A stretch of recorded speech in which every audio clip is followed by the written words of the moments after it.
we'll post all these like that. So if you miss anything, just look for that recording. And with that, I'd like to go ahead and welcome Michelle. Hi, everyone. I'm going to stop sharing my screen for a little bit and just say hello. Thank you for that introduction, Pamela. I want to share a little bit about myself. I started teaching in the California Community College system in 1999 as a part-time faculty member, and I started teaching full-time in 2002, and have served in a variety of roles since then. About 10 years ago, I transitioned out of a full-time teaching role and have been doing more faculty support, online faculty development work. And now I teach part-time. So my full-time role is supporting faculty who teach online, as well as instructional designers and other faculty support types of roles, the people who support our faculty that play such important roles, especially now. And you can learn more about me later, but I'm very honored that you reached out to me to ask me to be included in your week. I want to acknowledge a couple of things as we get started. I want to acknowledge that this session today is largely about teaching, so we're focusing on student mindsets and what students are experiencing, but it's really about humans. So with that said, I think first and foremost, we need to think about ourselves. And I want all of you to just take a moment and reflect on where you are today with regards to this new term starting ahead, whatever role that you play at Bakersfield College. And I'd like to ask you to open up the chat box, click on chat. And in chat, if you could just share one fear or one hope. One fear or one hope in the chat.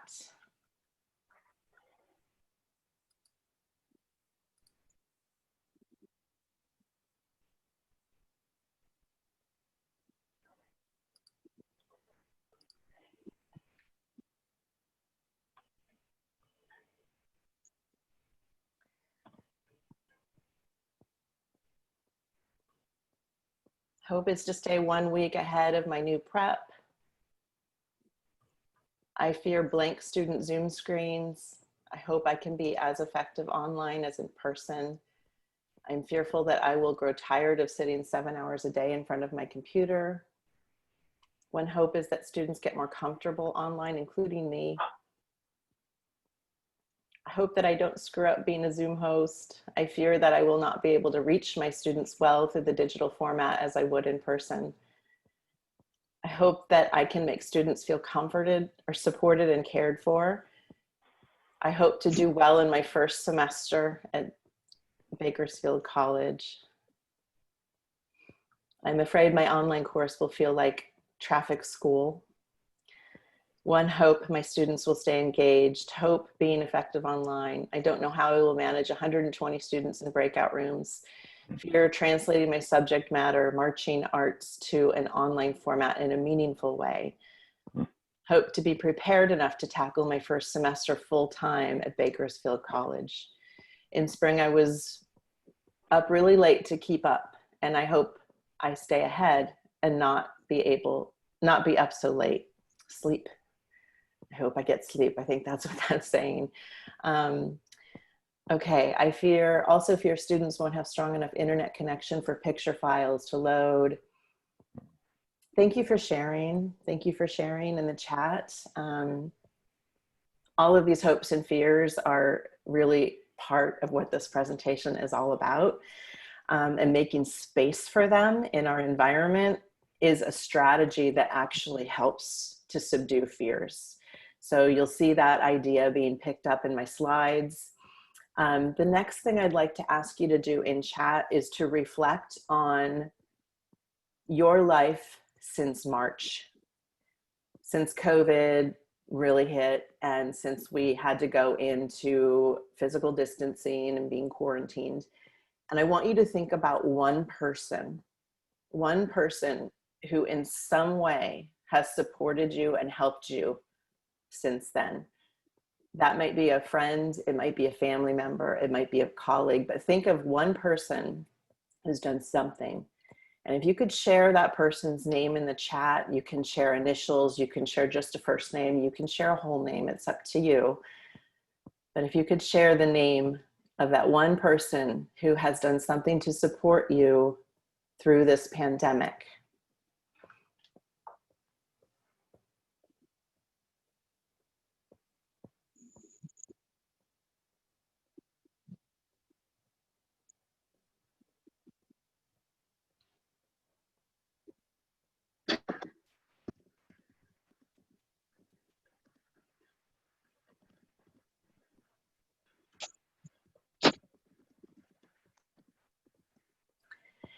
Thank you for sharing those initials, those names, those people.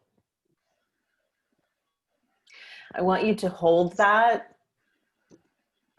feeling, that memory, how it feels when you think about that sense of connection with that individual and what it's meant to you. I want you to hold on to that during this presentation. This is a presentation about human connection, and connection is the thing that's going to get us all through this. So that's a really important feeling to have as we proceed and as we get started with the semester.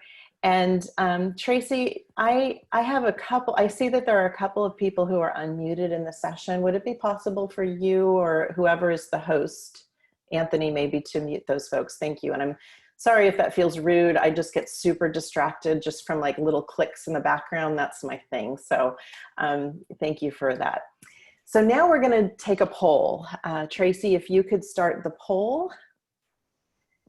You should see a poll on your screen, and I would just like to ask you to please respond to the questions. I'll give you a moment or so to do that.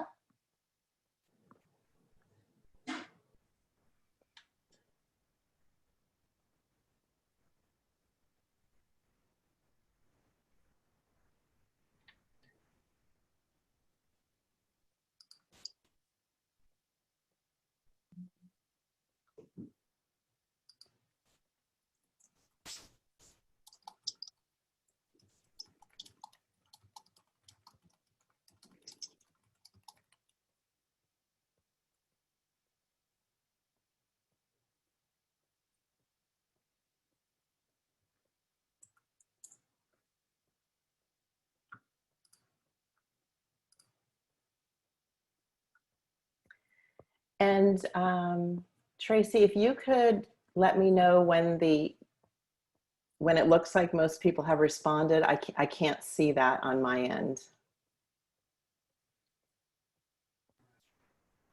Right now we're at 24 of 31, so that's 80%. Okay.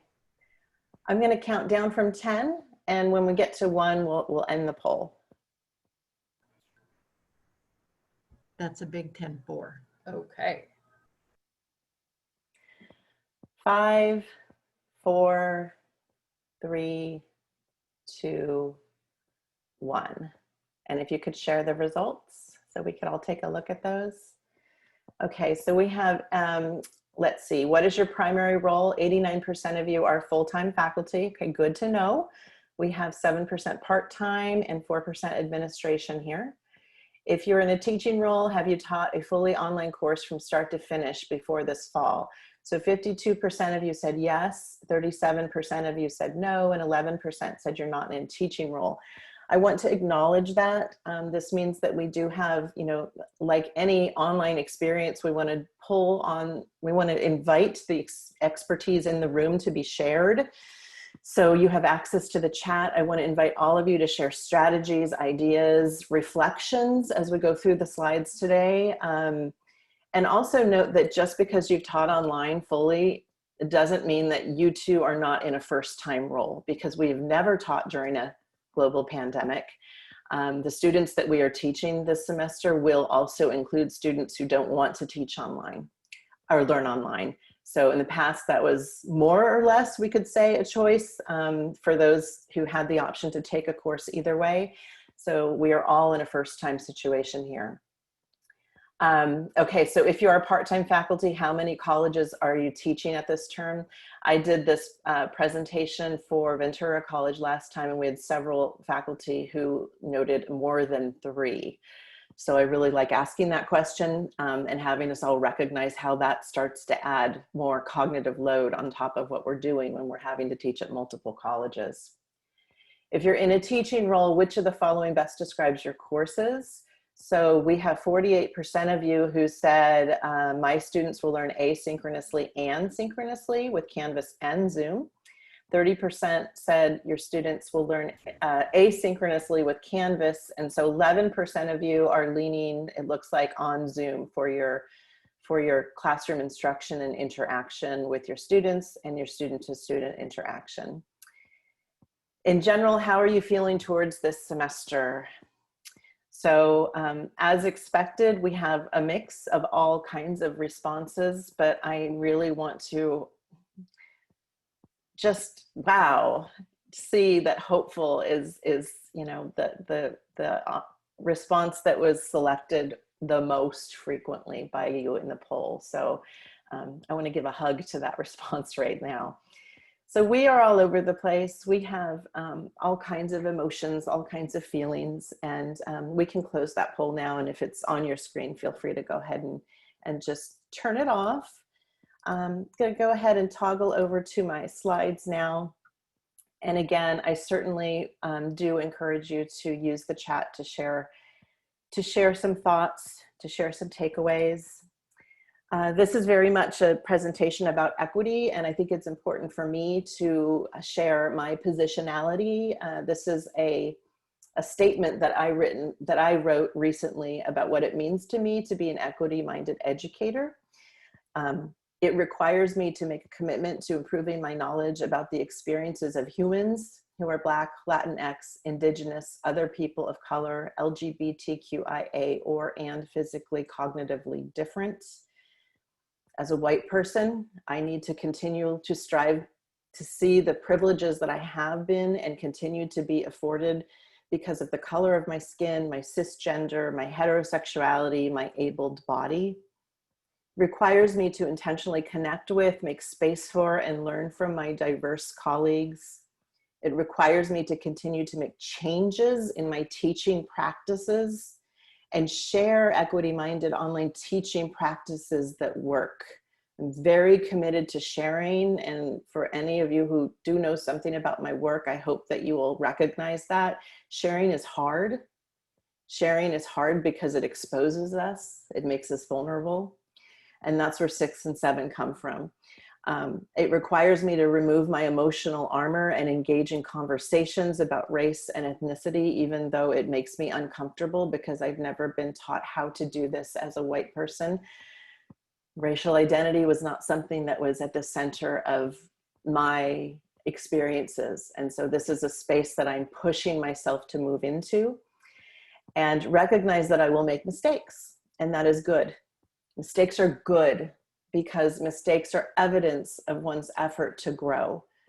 And I hope that we'll keep that message in mind as we move forward with your own teaching, as you consider your fears for this semester, and with your own students, something that students don't hear enough. I'm going to start by with a quote from a student. This is from an article that was written by Megan Corriere. She is a California Community College student. The link to Megan's article is at the bottom of this slide. And I do have my slides available. So one of our co-hosts will share those slides in the chat so you can access them. While delivering content knowledge is important, teaching is about much more than that. It also involves addressing the social, emotional needs of students. Both professors and students can relate to experiencing varying emotions through this time. Listen to students and check in with us if you can, because we need to know our professors are there and that they care. We need to know that you are human too, and that we can come to you if the class gets too overwhelming for us to handle on our own. And Megan continues, there have been many times that I have had to shut off my camera in class, have a good cry, and come back. We are living through unprecedented times, and now more than ever, it is important to have empathy, kindness, and patience. Megan wrote that as she reflected back on her experiences last spring. And if you do read her article, which I hope that you will see that she has provided some hope for the future for this coming fall.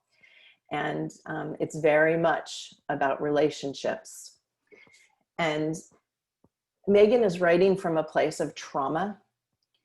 And I want to start here because all of us are and have been experiencing trauma of some kind. And I woke up this morning to my backyard covered in ash.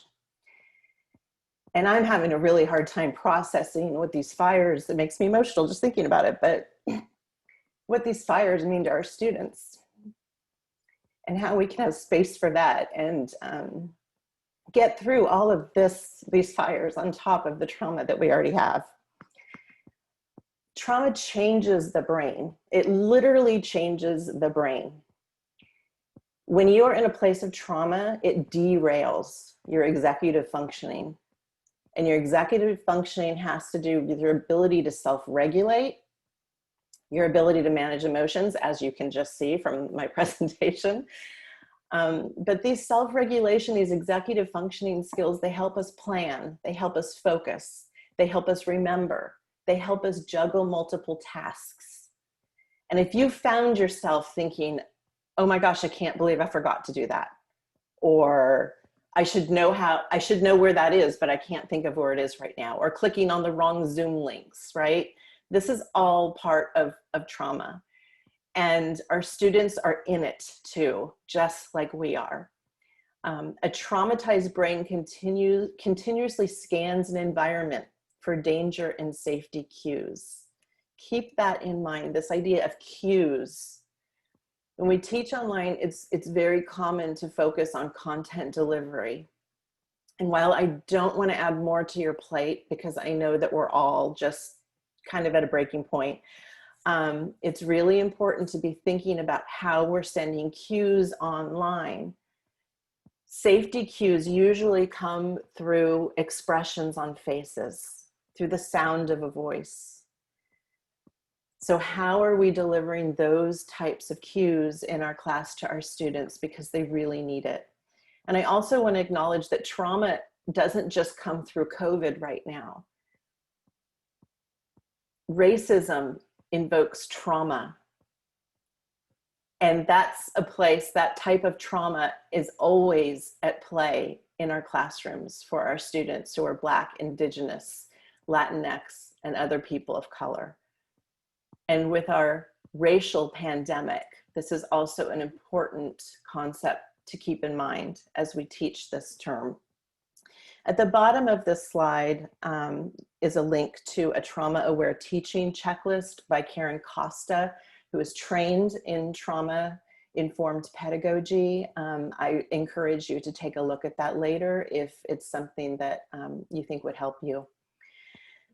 So I am part of humanizing. I'm part of the humanizing movement that I'm proud to say is spreading across California community colleges, CSUs, and UCs. I'm part of across an intersegmental grant right now that's looking at how humanized online teaching reduces and hopefully eliminates equity gaps in online STEM courses. But humanized online teaching, it grew out of a, I like to say it's a movement because there are so many people who have contributed to this over the years. But what it's about, when you hear this phrase humanizing, what it means to me is that instructor to student relationships lie at the heart of humanizing. That's the core.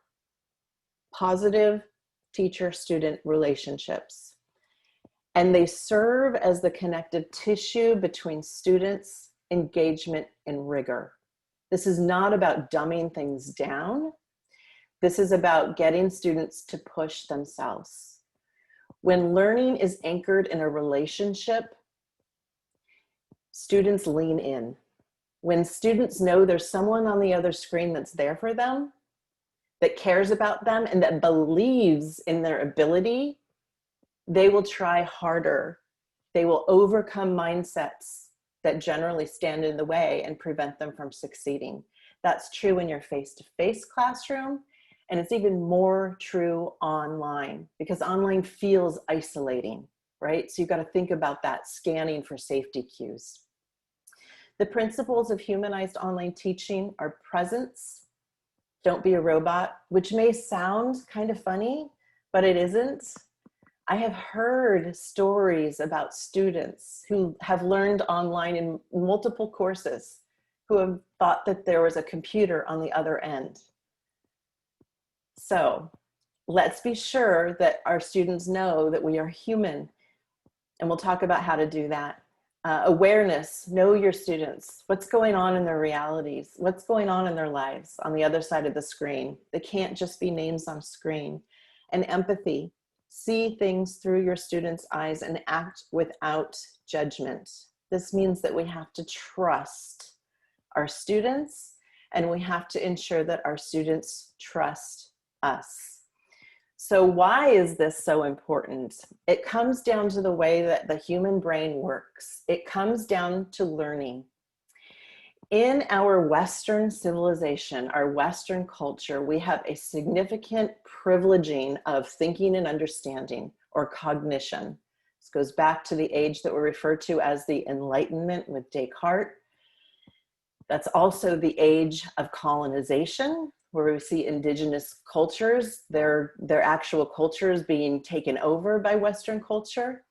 And what's really fascinating is that indigenous cultures are more likely to recognize that there's another dimension of the human existence. It's feeling and sensing. It's that affective dimension. And learning occurs at that space where they overlap. So we can never separate those two. We can never just focus on content and cognition and understanding and critical thinking unless we address the thinking and the feeling, because these two things occur in tandem.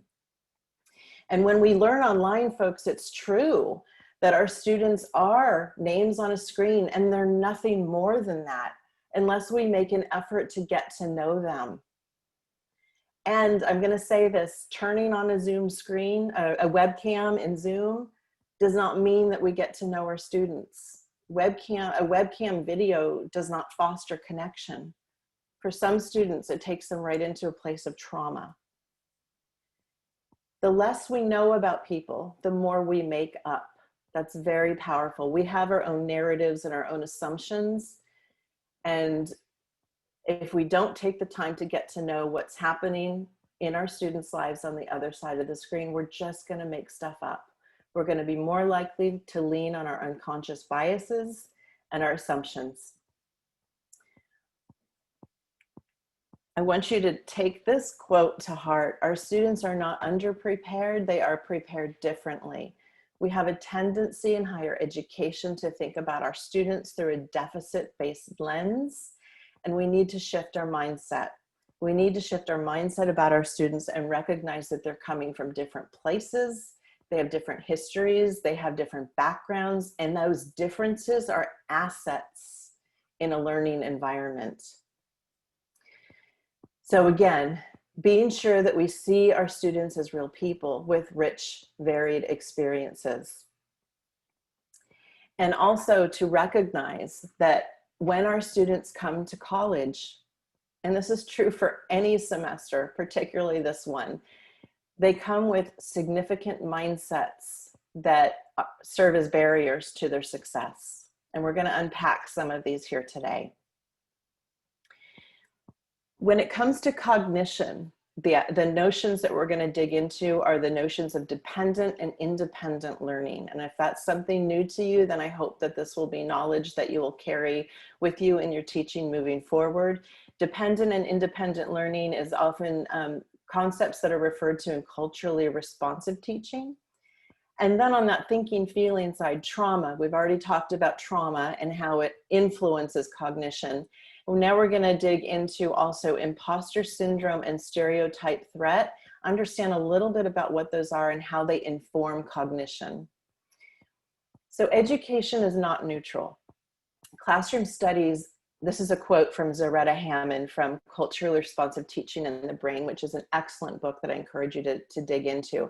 Classroom studies document the fact that underserved English learners, poor students, and students of color routinely receive less instruction in higher order skills development than other students. This denies students the opportunity to engage in what neuroscientists call productive struggle that actually grows our brain power. As a result, a disproportionate number of culturally and linguistically diverse students are dependent learners. Everyone begins as a dependent learner. And for those of us who enter this kind of cognitive struggle through our educational experiences, who are pushed and challenged, we grow into independent learners. But that's not true of everyone. And this is how we can start to see some of the racism at play in our educational system and how it affects students who come into college. The dependent learner is unsure about how to tackle a new task, needs scaffolds to complete a task, will sit passively and wait if unstuck until the teacher intervenes.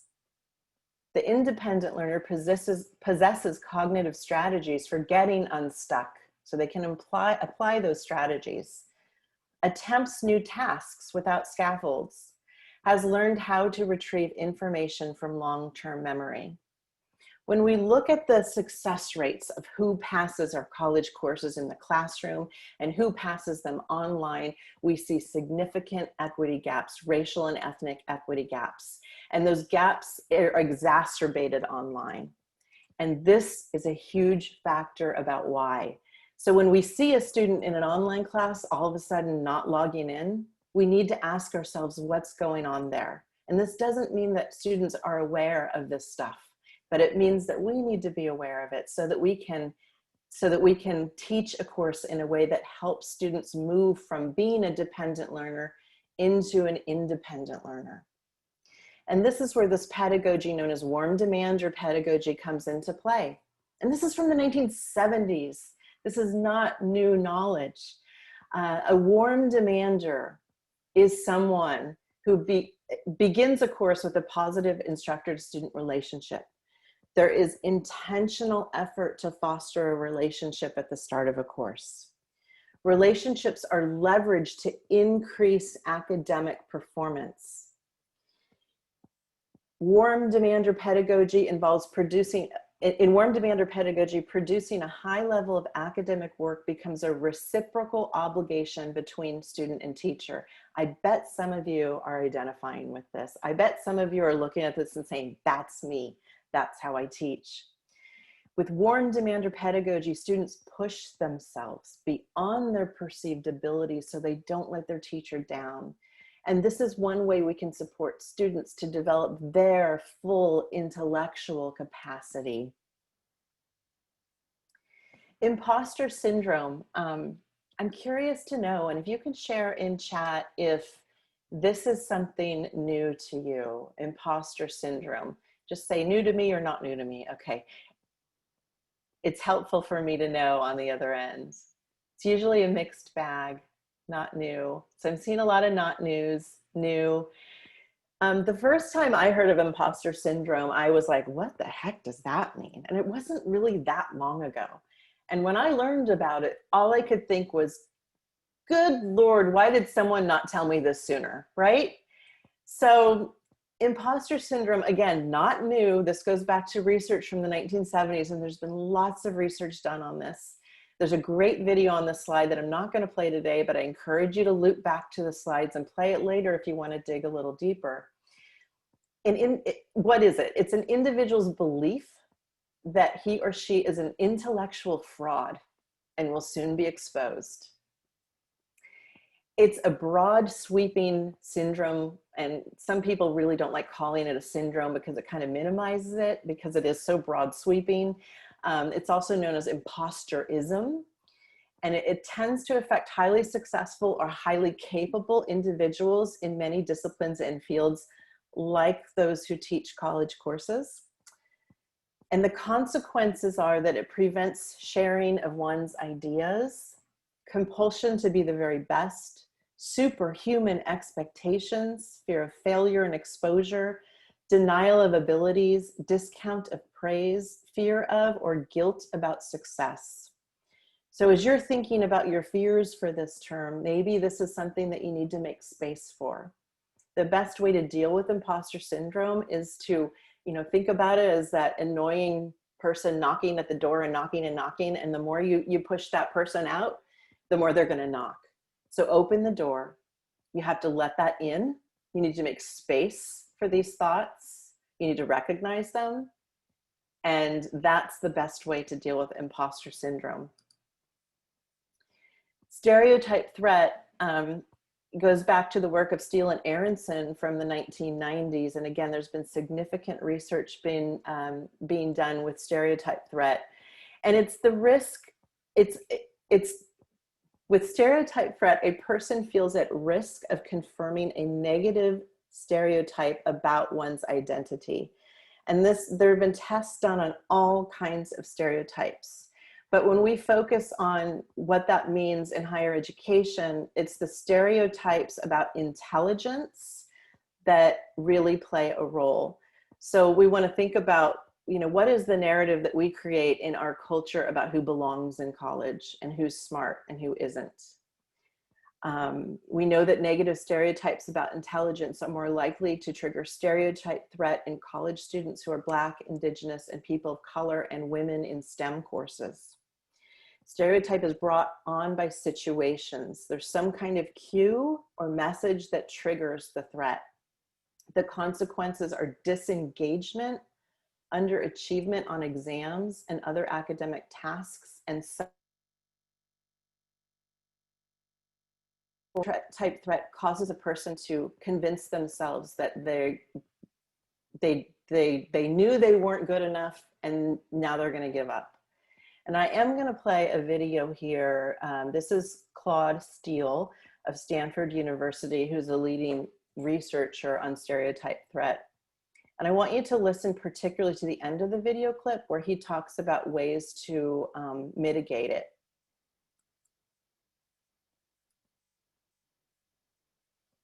Give me just a second to cue it up here.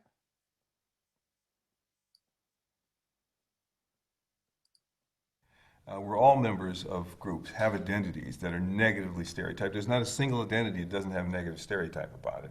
And whenever you're in a situation where that negative stereotype is relevant to you, and you care about the situation, you care about doing well, you could experience this stereotype threat.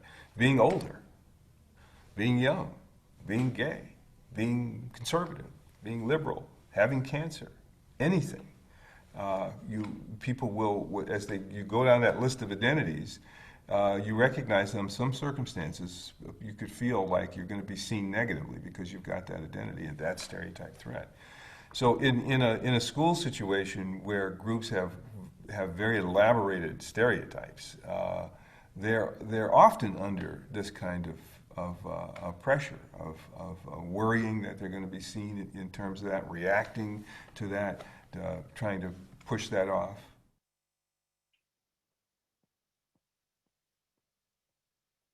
Well, if stereotype threat and identity threat are the problem in a situation, then what you need to focus on is building a sense of identity safety in the classroom or in the workplace. And that's a sense where a person can trust that they're not going to be exposed to negative experiences based on having an identity. There have to be some effort put into building that kind of assurance in the people who are in the setting. And we have to recognize that that's a little something extra. It seems extra, but we really have to do that in order for everybody to feel identity safe in the situation, safe enough to function and flourish in the situation without this threat, without this pressure.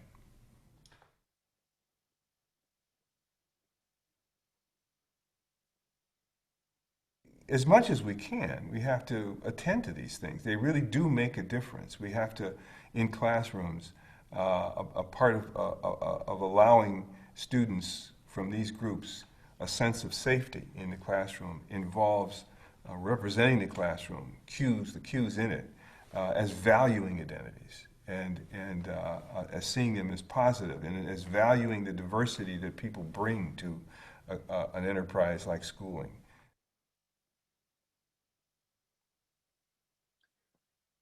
Okay. There we go. That's what I was trying to do.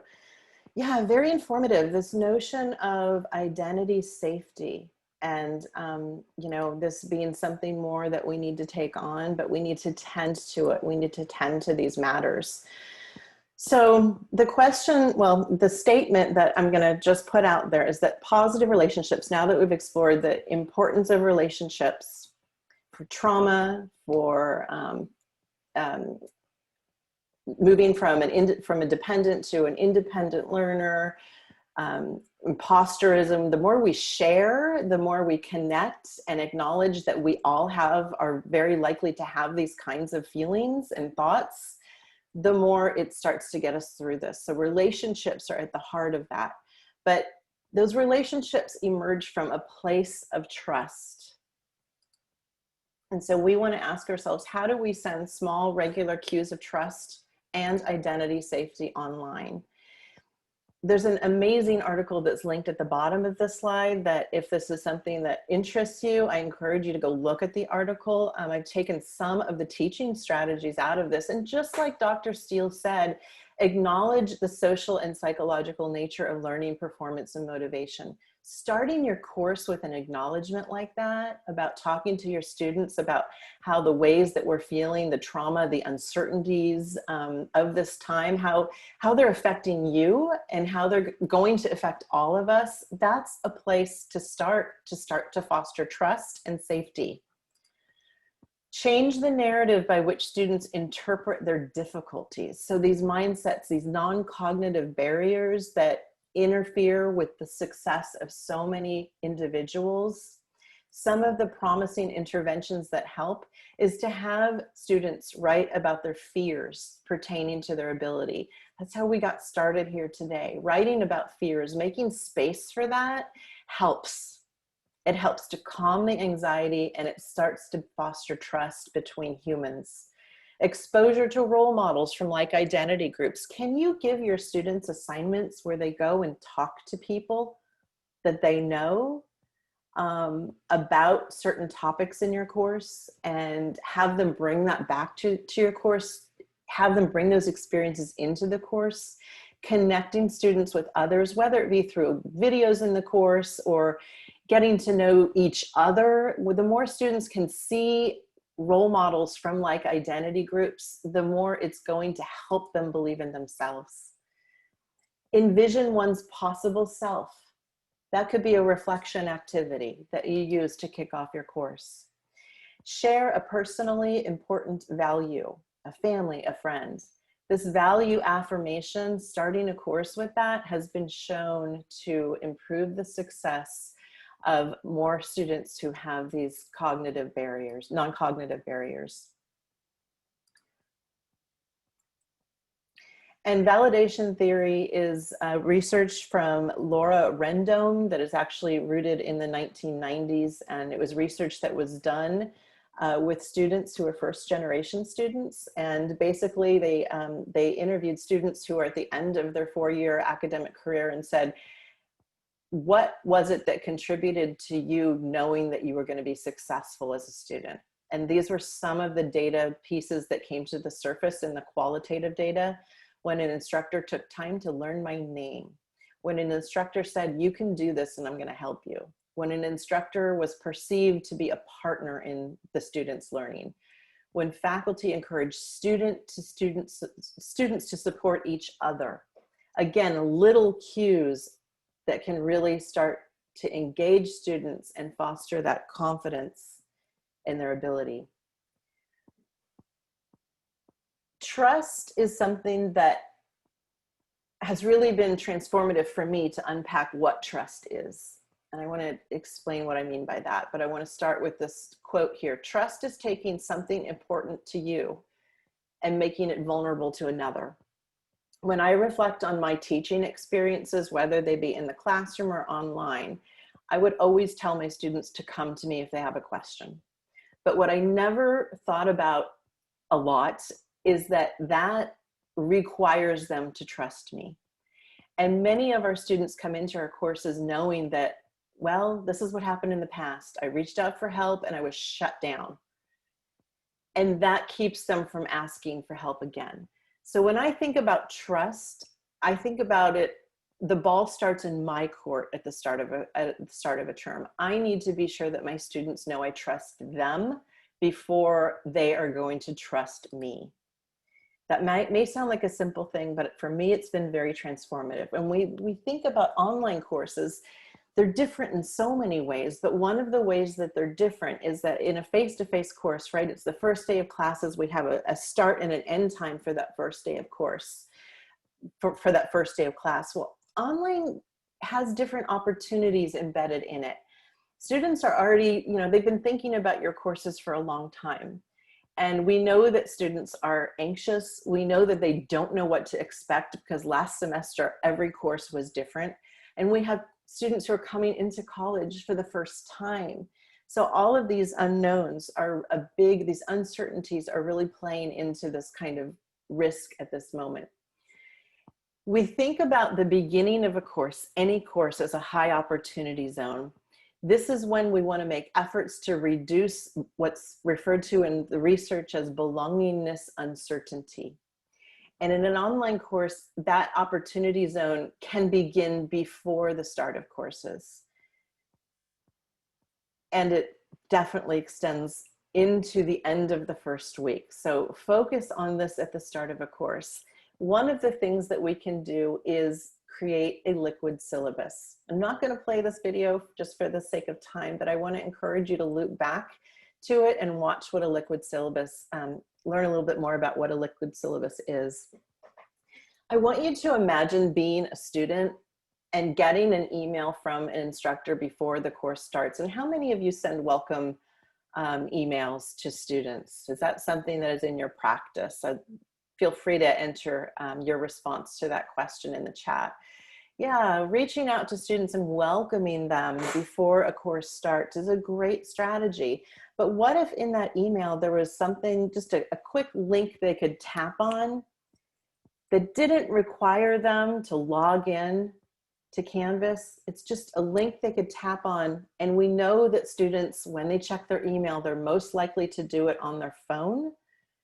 What if that link took them to a digital, an electric, or a liquid syllabus that was designed for phones to render beautifully, that's public, so it doesn't require them to log in.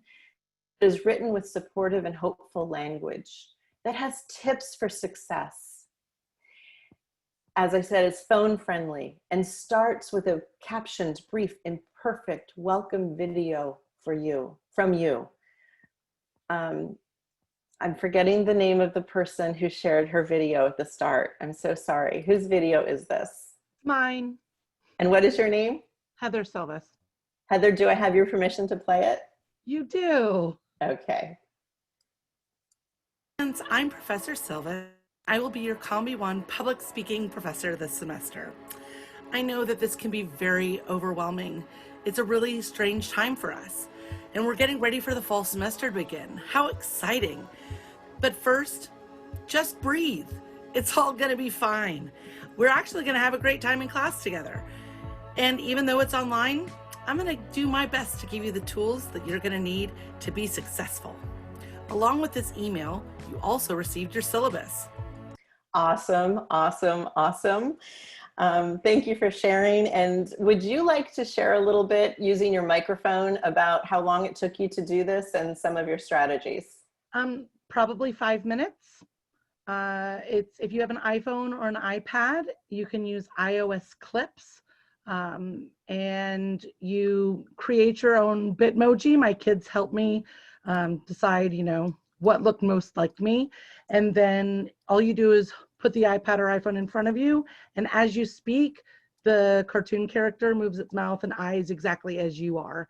And so what took the longest, I would say, is going in and double checking the text to make sure that it matched what I was saying, which I think probably took about 1.5 minutes to make a couple of corrections because I spoke a little bit quickly and raspy. But altogether awesome. I learned it in a Flex workshop yesterday, and I made that video this morning and sent it out with my syllabus. Thank you so much for sharing. It's always great to see strategies be put right into the classroom, into one's teaching practice. So you included the link to the video in your welcome email. That's beautiful. The Liquid syllabus takes that one step further. So I'm going to click on this example. Oops, that's not what I wanted to click on. Hold on a second. At the bottom of the screen here is a resource that you are invited to click on, and it's actually a public Canvas course that we've developed at CVC, OEI, and @ONE. This was part of our Humanizing Challenge for last week, and it'll walk you through how to create one if you want to do that. I'm trying to find my slide with my example. This is my Liquid syllabus, which does not mean it's the way to do it. There is no way to do it. It's, you know, you can do it however you want, just like any of these practices. We adapt them for our own classes. But this would render on a phone and beautifully. My video is at the top, and I created my video using Adobe Spark. Hi there and welcome. I'm Michelle Pacansky-Brock, and since we're going to be spending so much time together in this class, I thought we'd get started by having me just share a little bit about myself. So having that at the top is a way to cue students, right? Thinking about these cues where students are scanning for these safety cues to understand that it's a safe environment. This video is one that I do plan to re-record for fall. It was made last January, and I do want to address COVID front and center in my video when I do start teaching my course, and acknowledging it, right? Keeping it as part of our conversation. And I just want to scroll down and show a few other things on here. I have my commitment to my students, how this course works. This is what students want to know. How does Class A differ from Class B, from Class C, and Class D? This is stuff that students need to know, and if they can know it before a course starts, that's great. So mine is a late start course. I've got all that stuff in there. There's no required textbook. This is not a self-paced course. Students have all kinds of assumptions about what online means. And particularly students coming out of high school, a lot of times online courses are self-paced. So ensuring that our expectations, what we know about our learning environment are relayed to our students. This class will not meet in Zoom. As we scroll down, I've got my teaching philosophy so they can get to know who I am and why I love teaching online. I include something called a pact, which is also included on the slides. But a learning pact tells students what they can expect from me and what I will expect from them. And then you'll see at the bottom, number 8 on each side, I asked my students, is there anything else you'd like to add to this? And then when they get in my course, they see the pact again in a discussion, and they either agree to the pact or they add something to one or both of these comments, and it becomes a conversation. So including them in the environment, including them in the pact, also says that I trust them. A week 1 success kit. So at a glance, what do they need to know about week 1? What are the major due dates? What are some strategies for creating a schedule? Getting students to think about this, and the idea of conveying it in a visual format as well as a written format, because people learn in different ways. Visuals can really grab and just stand out to a person and resonate in a different way. And when you see success kind of defined by your instructor, it can be helpful because then you know what you should be doing. And I have tips for success. I want to help my students be successful. And so I put myself in their shoes and help them try to think about what it is that they should be doing to be successful. So why is a phone so important? Phone-friendly learning environments are anti-racist. The percentage of, this graph shows, this is mobile data from the Pew Research Center from 2019, the percentage of US adults who do not use broadband at home but own smartphones by race. You'll see that those individuals to be phone dependent for internet connection are more likely to be Black or Hispanic than white. We talked about the brief imperfect welcome video, and we looked at an example there. Videos are important, and in your video, once you master the ability to create a video, an imperfect video, and there's lots of ways to do it, you don't need to use clips. The video that I showed you, that opening video of my clip, I simply recorded with my phone, and you can upload that on your phone directly to YouTube. If you're comfortable with hosting on YouTube, you can use the unlisted option, which means nobody finds your video unless you share it with them. In a video, you can use video clips in your course in multiple different ways. Tell a story. When you are vulnerable with your students, it breeds empathy, and empathy breeds connection, and that's our goal. It's also culturally inclusive to integrate storytelling into our learning environments. And there's neuroscience that's called neural coupling that actually shows, it proves that the same parts of the brain in a listener are activated in the brain of the person telling a story. And so that's how this works. It's how the stories foster connection. This is my example of the Learning Pact. And as I noted at the bottom, you are free to adapt this. If you find this helpful and you want to take parts of it and make it your own, go for it. You don't need to attribute me in your teaching. I just ask that I be attributed if you share it in a faculty development type of workshop or slide. So that liquid syllabus would be something that would be sent out in a welcome email before a course begins. And again, it doesn't have to be a liquid syllabus. Maybe it'll be a liquid syllabus a year from now. Maybe this time it's just a welcome email. Maybe it includes a video, maybe it doesn't. Wherever you are with your teaching practice, take something that is doable for you now. And then using videos in the course. This is my homepage. I'm going to just share this video, play this video here. Hi there, and welcome to our course homepage. I'm Michelle Pacansky-Brock, your instructor for this course. I'm going to take just a moment of your time to point out some important things about the homepage before you move forward, okay? I want you to take just a moment to find two things on the homepage: the to-do list and the calendar. Now, if you're viewing this on a computer, you're going to look over to the right side of your screen to find the to-do list. That's super helpful, and it will always show you the next couple of things that are due in the course, so it's a great way to be sure that you're staying on track. You're also going to find a view calendar link over there that'll show our due dates in calendar view. Now, if you're on the mobile app, which I strongly recommend for this course, look at the bottom of your screen and you'll find a link to the to-do list and to the calendar, and you'll get access to the same information. So thinking about how you can use video to keep your presence in your students' learning pathway and scaffold them for success, give them tips. Another strategy is, once your course starts, include a getting to know you survey. This allows you to identify your high opportunity students. And what I mean by that is the students who will benefit most from your human touch.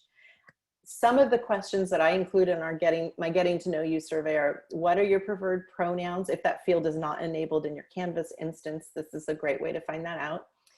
I will leave you feedback in video format. Does that work for you? So by asking students that question, and if I get my students who say, yes, that's great, I have students who say, no, thanks, I prefer written feedback, then I can leave students voice or video feedback and not have to be worried about accessibility because they've informed me that it's okay on their end. In one word, describe how you're feeling about this class, and please share one thing that may interfere with your success in this class. That second to last bullet point there, the one word, you can scan the results of that survey and find out who's anxious, who's overwhelmed. There's more likely to be more of them this semester than there have in the past.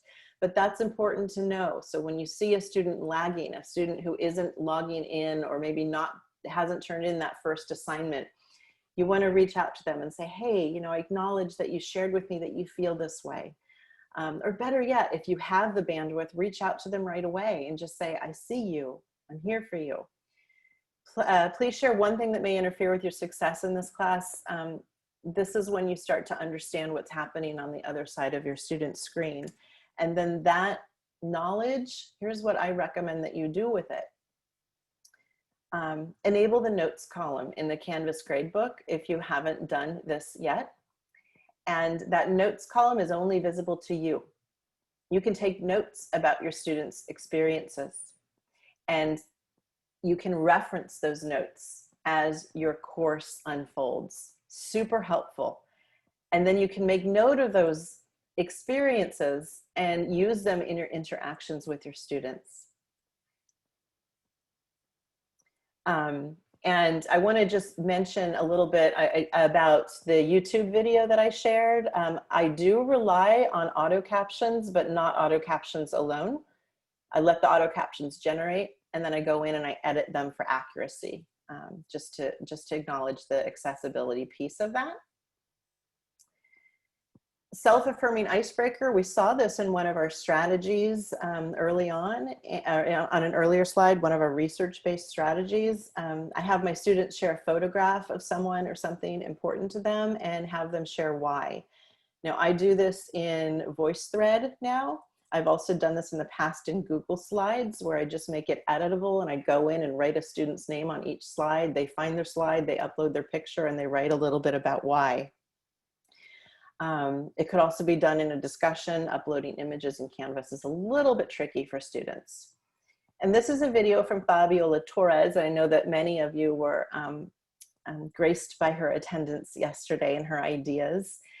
Perhaps this is something she shared in her session, but I love this prompt that she uses for a discussion in her course. Back in 1990, when I was in high school, I loved to dance.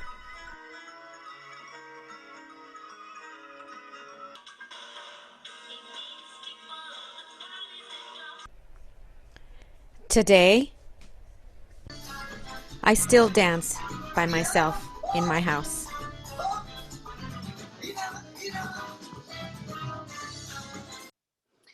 Asking students to reflect, right, on our pandemic and all of the things that have changed, and find something that hasn't changed. What is it that you still do?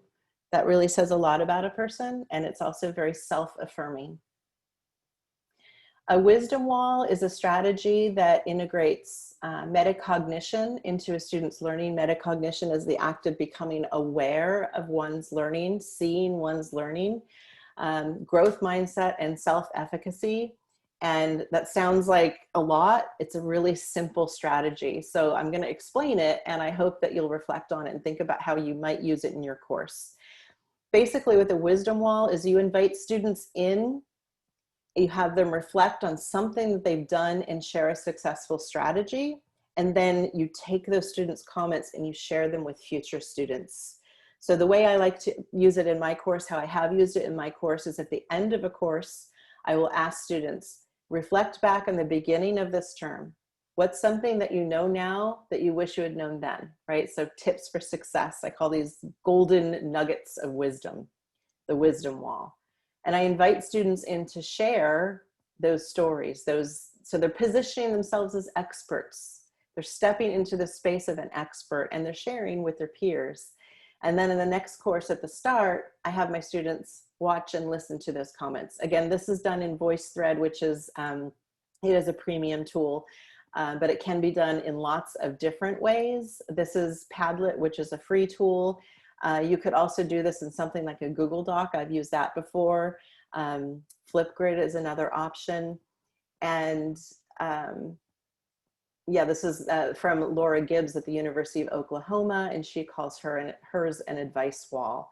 You could use the wisdom wall around exam time to have students share strategies about exams, or when you're introducing a big project, right? Things that make students feel anxious and could invoke some of that stereotype threat. So in closing, folks, I want to acknowledge that recognizing, valuing, and supporting the effective dimensions of learning, which I've also referred to as non-cognitive in this presentation, these are not soft skills. This is not squishy stuff that's just all warm and fuzzy and that we should blow off. This is hard, courageous work. And when we feel like we don't want to do it, that's you putting on your emotional armor, because you know it's going to be hard work.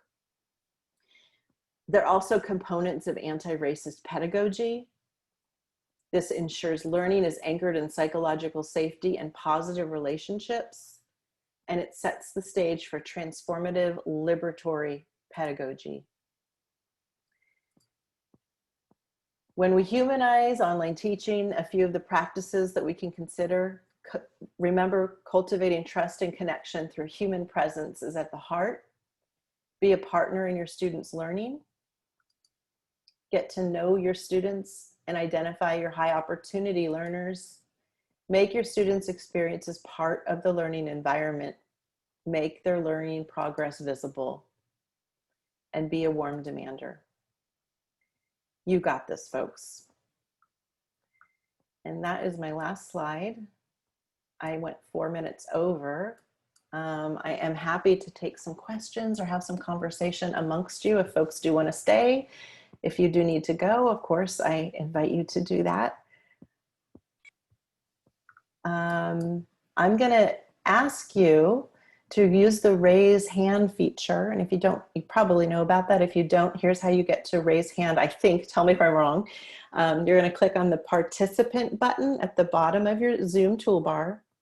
And then you should see a raise hand option at the bottom of the participant window. So if you have a question, raise your hand and will be invited to ask it. Rob, would you like to just unmute yourself? Or maybe we need to do that on our end to see that you're on the phone. I'm not sure how that works. Whoever is the host, could you unmute Rob? Yeah. Thank you. I don't know if you have the ability to do that with the phone. You have to ask them to unmute. It doesn't Okay. allow you to just unmute. Okay, Rob, there you go, Rob. Hi. Can you hear me? Yeah. What I would like to learn is how you would make the liquid syllabus and what tools are used for making that specific, I guess, mobile app tool, because that is going to be a phenomenal tool with a lot of the students that I have in the courses I teach. They are very heavy mobile users, and many of them live in rural areas, don't have an opportunity to plug into a desktop and in every sense. And so it would help a great deal to have that available for them in the future semesters. Yeah, thank you for that question. I recognize now that I look back, I did kind of gloss over that stuff. And that's because I was going to originally show the video and I skipped over the video. So the liquid syllabus is intended to be designed with a tool that is digital, produces digital content. So when we create a syllabus that ends up in PDF format, well, PDFs will render digitally, but they're intended for print, right? So if you look at a PDF on a phone, it's not the best experience. So when you think about using a website tool, a tool for creating a website, that's where we want to start. And for some of you thinking, oh my gosh, I can't create a website. Well, I can't create a website either, but there's this great tool out there called Google Sites that is free. It does require you to have a Google account. And there's a button at the bottom of one of my slides that says create your liquid syllabus. If you click there, it will open a public Canvas course and it'll walk you through the steps with creating a Google site that functions as a liquid syllabus. There are lots of website tools out there. And if you're someone who has access to another one, you know, like Wix or Weebly or WordPress, that's great too. It is important to consider accessibility. The tool you choose will influence how accessible your site can be. And what I mean by that is in the past, I used to use a tool called Popular, and I don't use that anymore because they don't have alt tag options for images. Even though they swore they were going to add it years ago, they never incorporated that option. Google Sites has done a really good job about integrating accessibility throughout. And that public course that I pointed you to, it bakes accessibility into it. So it walks you through creating an accessible Google site. So I hope that answers your questions, Rob. Yes, it does. Thank you. Thank you. Let's see. Do we have anyone else who'd like to ask a question? If so, you're invited to raise your hand. And if I missed anything in the chat, if one of the host or co-host could let me know, I'd be happy to respond to those. Janet, would you like to unmute yourself? I've been thinking about the chart, well, everything. I appreciate the presentation, thanks. But the chart that you showed with the racism, with the use of telephone versus camera. So I teach math, and we've been having lots of discussions about the importance for security of having having cameras on the students while they're taking tests and things. And so I wondered about yours, anybody else is in the room, just wanted to get more feedback on that, because I've had this mixed feeling of that sense of putting students into trauma right as they're starting a math test. I can't even imagine what a triple whammy that feels like with those two things together.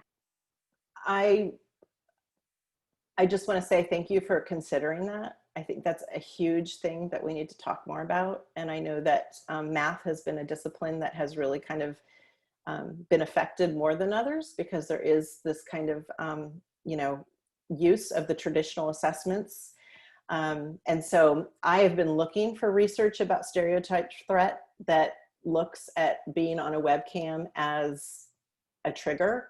And I do think about particularly our Black male students who grow up, who live every day in this hyper surveillance mode, being watched more than others. And so I can't see how that could not trigger stereotype threat. And victims of domestic abuse of either gender. Absolutely. So I'm happy to hear if anybody has thoughts about that, but I think that that's exactly the conversation that needs to be had at the department level. It needs to start there. And I see that over the next several months and years, there's going to be a lot of changes, I think, in the way that math is assessed. Yeah. Thank you. Thank you. Thank you for bringing that up. Okay, don't see any more hands up. I'd just like to thank you all for being here, and I want to honor your time and your brains. Give yourself grace. Again, like I said, if there's one little thing, just one idea, even if it's just a piece of knowledge that guides the way that you teach this term, I hope that everybody can take something away from this presentation. Stay safe. Take care of yourself. It's great to see you all. Thank you very much. Bye.